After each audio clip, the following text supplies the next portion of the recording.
encantó, que lo leí un montón de veces. ¿Qué conexión hay entre un club de lectura y un taller literario? ¿Hay cosas que se entrelazan? Hay muchos puntos en común porque, depende de los talleres literarios que vaya cada uno.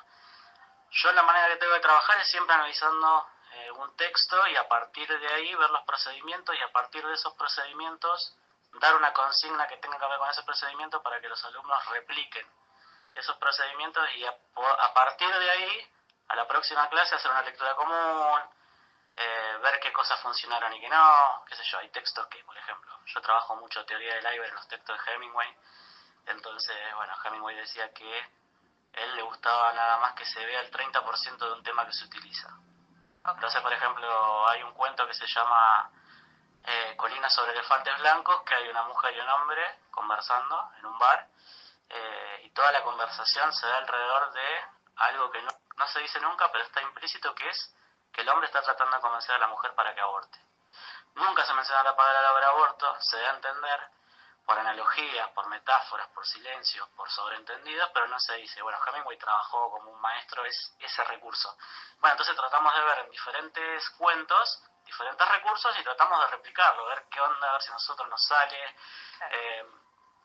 Me parece que lo más interesante también es eso, no hacer una lectura lineal, clásica, que hacemos decir, bueno, el argumento me interesó esto, sino empezar a ver como las tuercas, empezar a ver los hilos de la narración, y entender un poco más de qué va, porque muchas veces tenemos en el imaginario que un cuento, una novela o un poema son muchos frutos de la inspiración, y atrás hay un trabajo muy grande, de muchos años, de trabajar un texto por capas, de probarle a diferentes narradores, diferentes perspectivas, y ahí es donde realmente va a quedar una versión acabada de un texto que sale publicado. Después eso pasa imagínate que eso después va a un editor, claro, que también lo trabaja, así que imagínate que pasa por muchas manos. Pasa por muchas manos. Después sobre el cierre vamos a contarles y dejar allí para quienes nos están escuchando, si quieren participar de alguno de los talleres que vos das, porque hay algunos que ya iniciaron, pero hay otros que están por iniciar. Contale a la audiencia por qué elegiste a la autora que elegiste, y después, si te parece, leo algo de su bio. Uh-huh. Elegí a Lorrie Moore porque me parece que es una autora norteamericana de las más emblemáticas. Ella nació en el 57, ocupa un espacio central en el canon. Hace unos años como que hubo un boom de reediciones de sus libros, entonces como que empezaron a traducirse acá en Argentina y como que, bueno, visitó el Fildo, visitó Buenos Aires mucho, y para nosotros que por ahí no teníamos la posibilidad de leerlo en el idioma original, bueno, descubrimos sus textos y vos imaginate que el texto que vamos a ver hoy es de 1995, pero tiene una actualidad vigente, una vigencia tremenda, y me parecía muy interesante la visión que tenía ella de cómo ve a las mujeres, cómo ve el destino de las personas, y sobre todo es un libro que se llama Autoayuda, está en el relato, está en el marco de otros cuentos, y en el momento que Lorrie lo escribió, fue el boom de los libros de autoayuda.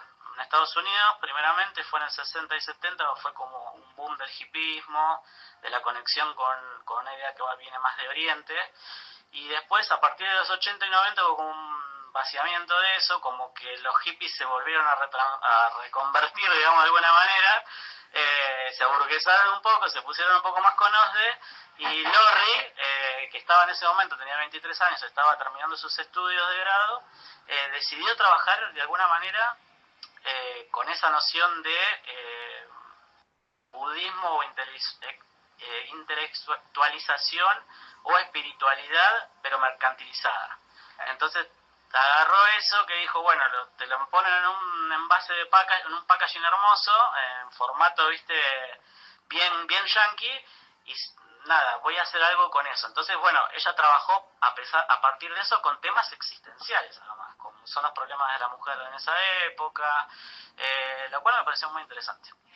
Y aparte, viste que cuando le contamos a la audiencia, cuando en un momento me das el texto, lo empiezo a leer y digo, pero ¿cuál es digamos, a quién le está, a quién le está hablando? La narradora, ¿quién está hablando? Claro. Claro, y vos me decís, no, eso, claro, dije, ahí me cerró todo.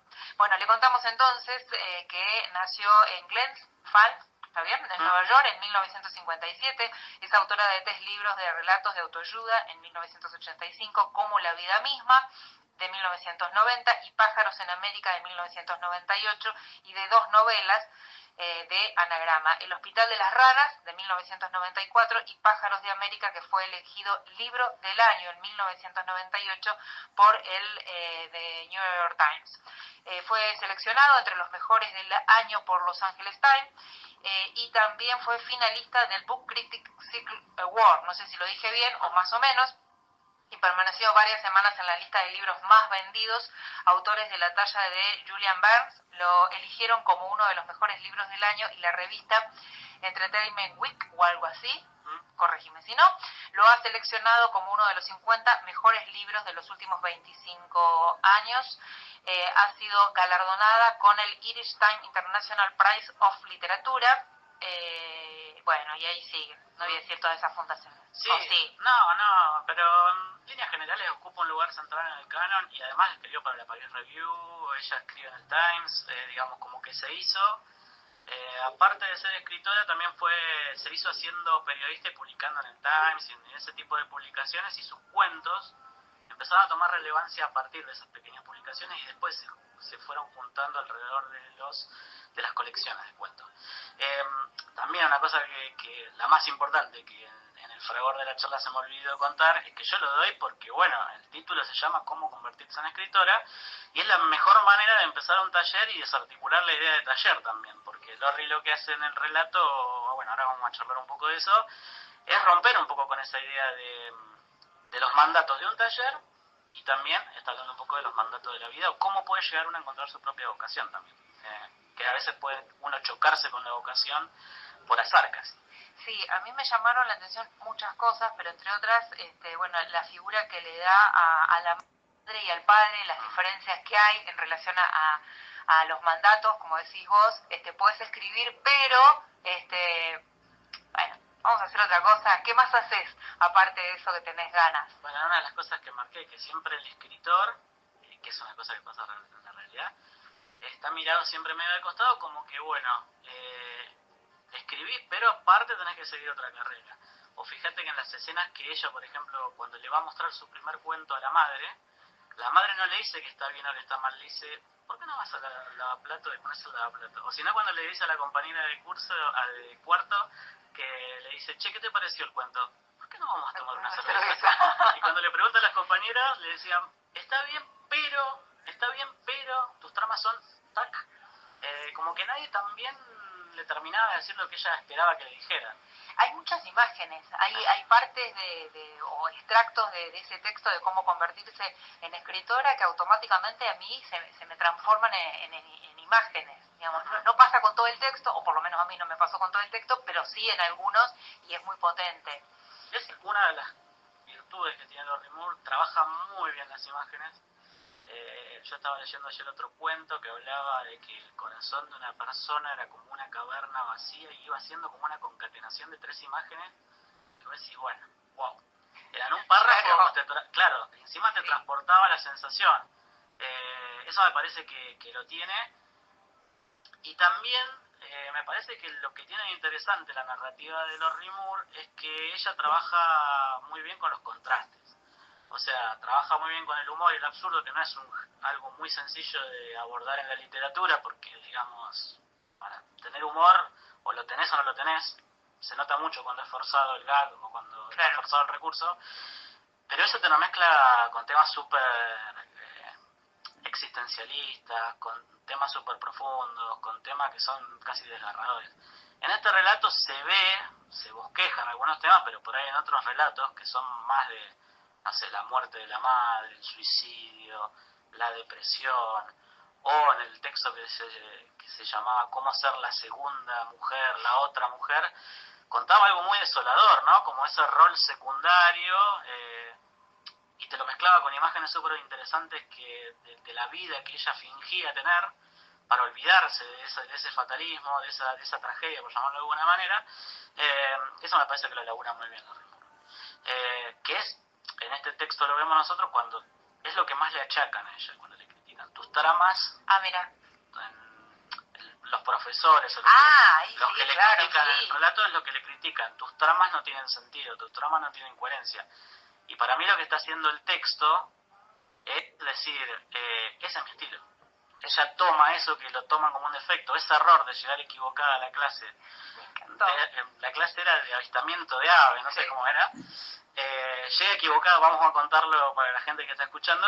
El relato cuenta que ella iba a estudiar psicología y como materia complementaria iba a ser una cosa que se llamaba avistamiento de aves, creo. Sí, investigación ornitológica práctica. Claro. Y a la media hora que llegó el curso, se da cuenta que estaban hablando de metáforas. Claro. Entonces pregunta si esa era la clase de avistamiento de aves y le dicen que no, que esa era la clase de escritura creativa. Me encanta eso. Perdón, ¿esto no es observación de pájaros 1? Todos se quedan en silencio y giran para mirarte. Parecen tener todos una única cara, gigante y blanca como un reloj destruido. Un barbudo ruge. No, esto es escritura creativa. Es tremendo. Y después lo de las caras también va a estar presente bastante. Sí. Al final te voy a contar algo que me quedé pensando cuando terminé el cuento. Me encanta lo que dice después cuando decide que le gustan las universidades. En su residencia conoces gente agradable. Algunos son más inteligentes que tú y algunos te das cuenta que son más estúpidos. Continuarás viendo el mundo en estos términos, lamentablemente por el resto de tu vida. Eso también, eso me encantó. Porque, digamos, es también como una visión de los escritores. Claro. Hacen la crítica. Lo escuché en una entrevista que decía eso, el Lorry, que decía que exacerbaba eso de que los escritores se creen con el ego tan grande como que empiezan a ver en esos términos gente inteligente y el resto del mundo. Y me parece que también tiene esa capacidad de burlarse un poco de del mundo, del mundillo literario también, porque si te fijas ahí adentro... Sí, hay otra, ¿no? En este los define totalmente a los escritores, en un momento, en una de las páginas lo define, no sé si lo tenés ahí a mano. Dice, en las clases, esto creo que te referís a esto, cuando se siguen preguntando. Dice, en las clases de escritura creativa de los próximos 2 años, todos siguen fumando y preguntándose las mismas cosas. Pero, ¿funciona? ¿Por qué debería importarnos lo que pasa en ese personaje? ¿Te ganaste el derecho a usar ese lugar en común? Parecen preguntas importantes. Bueno, un poco también ahí cuestionando lo que sucede, dice, durante esos 2 años que se siguen haciendo exactamente las mismas preguntas. A mí es un texto que me interpela por varias razones y que para mí tiene como, si uno hace una primera capa de lectura, como que lee una cosa, va leyendo otra vez y encuentra diferentes capas. Fíjate que cuando también, hay una como de los escritores que hace, a ver si la encuentro por acá, que va haciendo como una descripción, como que dice que los hombres... Más tarde aprenderás que los escritores son simples textos abiertos e indefensos, sin ningún entendimiento de lo que han escrito y que por lo tanto deben confiar en cualquier cosa que se diga de ellos. Tú, en cambio, no has alcanzado ese nivel de refinamiento literario. Te pones rígida y decís, no hago eso. De la misma manera en la que se lo dijiste a alguien en el 4º grado, cuando se te acusó de disfrutar de las clases de Boe y dijo que no eran que eran tus padres los que te forzaban a tomarla. Bueno, hay como una definición múltiple. Después está el tema también de los escritores y los traumas, que me parece súper interesante. ¿Sabes qué me llamó también la atención? Con el hermano. Claro, bueno, cuando ella dice que cuenta cosas trágicas, ¿no? El que se le revienta la bomba. Siempre se explota algo. Claro, bueno, todas esas cosas trágicas, y cuando cuenta que le pasaron 3 cosas en su vida, que perdió la virginidad, no me acuerdo cuál es la segunda. Y que la hermana volvió amputada a Vietnam. Claro, pero cuando cuenta eso dice, a eso no le puedo poner palabras. A eso no le puedo poner palabras. Eso también me pareció brillante, porque nada, y está atravesado en todo, si te fijas después. Sí. El tema de las amputaciones, en cada uno de los ejercicios que ella iba haciendo aparecían 2 ancianos que explotaban por otra cosa. Incluso, si te fijas, hay una parte que, no sé, se pone a ver un documental sobre la sexualidad de los pulpos. También pasa y el pulpo, para pasearse con la pulpa, pierde el brazo. O sea, tenía ahí algo como, bueno, esto de que siempre se dice que los escritores escriben un poco sobre sus obsesiones o sus traumas, y eso también como que le hace Y también al final, fíjate... Dice, algunos molúsculos globulares practican lo que se denomina sexo por el brazo. El pulpo macho, por ejemplo, pierde el extremo de su brazo cuando lo introduce en el cuerpo de la hembra durante el coito. Los biólogos marinos lo llaman séptimo cielo. Alégrate de saber estas cosas. Es buenísimo, porque además, digamos, ¿a quién se le ocurriría poner en un texto, en un cuento, la sexualidad de los pulpos y que eso cobre un sentido en relación a otro detalle que haya puesto? Eso me parece muy interesante. Y ¿qué más? Me gusta cuando llega a la parte cuando dice tus labios se secan como la sal, cuando... Hay una descripción de lo que a ella le pasa cuando un texto de ella, sí, alguien le dice, bueno, finalmente te convertiste en escritora, era tu deseo. Es que empezaba a transpirar, empezaba a sentir como una adrenalina, que no le importaba más nada que eso en el mundo. Sí, no, eso está más adelante, sí, me encanta. Eso me encanta también, hace como una definición de eso. Acá.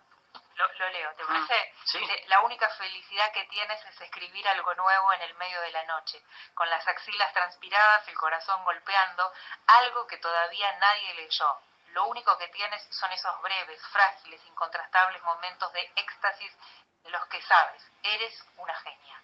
Es tremendo eso. A lo que escribimos, claro. Porque no se siente esa sensación siempre cuando escribís. Se siente muy pocas veces cuando sentís que algo que estás escribiendo vale la pena o que te significa o que te moviliza. Y es esa sensación medio reproducible, ¿no? Esa capacidad de graficarlo. O sea, ¿a quién se le va a ocurrir poner graficar eso a través de las axilas? ¿Entendés? Tiene detalles Lorrie Moore a lo largo de toda su literatura, que es muy interesante. A mí me gusta mucho por eso, porque es muy visual, pero también lo pone en contraste con detalles que vos decís, ¿qué me está queriendo decir? Por ejemplo, lo de la ensalada, o viste que lo hacen... Sí, lo de la ensalada no lo entendí. No lo entendí, ese chiste no lo entendí. No, pero... No, ahí me perdí. Fue como, bueno, qué sé yo. No fue el único que no lo entendí, pero por ejemplo... ¿Vos tampoco? No lo entendí, pero fíjate una cosa. Viste que ella cuando empieza traumada, que el profesor le dice que ellos se tienen que fijar en las caras. Sí. Que un buen truco para un escritor es escribir las caras. Después, a lo largo del cuento lo va nombrando en varias oportunidades diferentes. Cuando tiene sexo con un tipo, eso también es interesante, cuando deja al novio, que era un bobo, y la literatura ya empieza a crecer cuando empieza a salir con tipos que le dejan de decir mi amor y le empiezan a decir otras frases. Pero lo que me parece espectacular como lo cierra, que ella arranca el relato planteando que cuando llega a la primera clase le hablan de las caras, y cuando termina no se ve la cara del tipo que está con ella, ni siquiera lo llama por el nombre, dice que es una cita, y le mira los pelos del brazo. Es verdad. Lo que está diciendo ahí es que lo que hace un escritor es donde está apuntando como un cineasta, dónde está poniendo el ojo, dónde está haciendo foco. Un escritor, en parte, yo te puedo decir, acá estamos en un programa de radio con Virginia, pero si yo no te digo que estás usando un buzo verde, cómo estás apoyada, que tenés los lentes en determinada inclinación, te cuento otra cosa más general o más abstracta, o me poso en otro detalle, estoy diciendo una cosa totalmente diferente de vos. Me parece que lo que hace diferente también un poco a los escritores es eso, es donde apuntamos el ojo, que es algo que decía siempre Eve Howard, que era una escritora que a mí me encantaba mucho, que decía, usted es escritor, tiene que mirar para arriba, te decía, ¿qué anda mirando para abajo? O tenés que ver dónde pones el ojo, a dónde estás mirando. Vos podés estar viendo un personaje, pero un personaje, que esto también lo decía Barthes, la cámara lúcida, hablaba del concepto de punto. En una foto global el tipo encontraba el punto, que era lo que te llamaba realmente la atención de una foto, que no siempre tenía que ver con que, no sé, estuviera bien alineada, capaz que era un detalle de un agujerito de la remera de determinado. Bueno, eso en un escritor me parece que es medular, es vital. O sea, tener esa capacidad de perder la visión general e ir hacia lo más profundo, porque muchas veces hablamos de eso cuando hablamos en los talleres. Decimos, bueno, capaz que ahora en el primer plantado de un texto, nosotros plantamos cosas a nivel general, enumeramos a nivel general, pero después necesitamos ir puliendo y profundizando sobre algo. Si nosotros queremos que un personaje tenga, digamos, como otra densidad, otra profundidad, y bueno, hay que trabajarlo, hay que ir a fondo, hay que armar un perfil de un personaje, no estereotiparlo, marcar más las particularidades que las cosas que son generales. Entonces, cuanto más huyamos de los lugares comunes, más cerca vamos a estar de acercarnos a algo más profundo. Igual que muchas veces en los talleres charlamos sobre lo complejo en los textos no está dado muchas veces por la floritura del lenguaje. Claro. Floritura me encantó. Claro, porque muchas veces lo importante está en el material que vos estás abordando. Hay veces que los grandes escritores, ¿qué hacen? Usan un lenguaje súper despojado, casi aséptico, pero los temas son súper profundos, incómodos, te tocan temas que te incomodan o que nadie quiere hablar. Entonces, la complejidad no está en el lenguaje, sino está en la elección de los materiales y también en el recorte que vos haces para contar un hecho. En el momento que vos viste que hay veces que hay textos que están súper opinados. Sí. Es decir, bueno, el narrador va dando la opinión.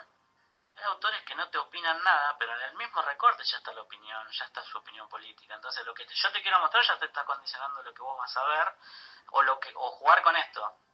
Lo que hacía Hemingway que te contaba hoy en la teoría del iceberg. Bueno, a veces es más importante lo que te callás que lo que decís. Entonces, encontrar ese equilibrio en un relato es, digamos, es lo más complejo. Vos mencionabas hoy y... mira la hora que es. Nos estamos como yendo.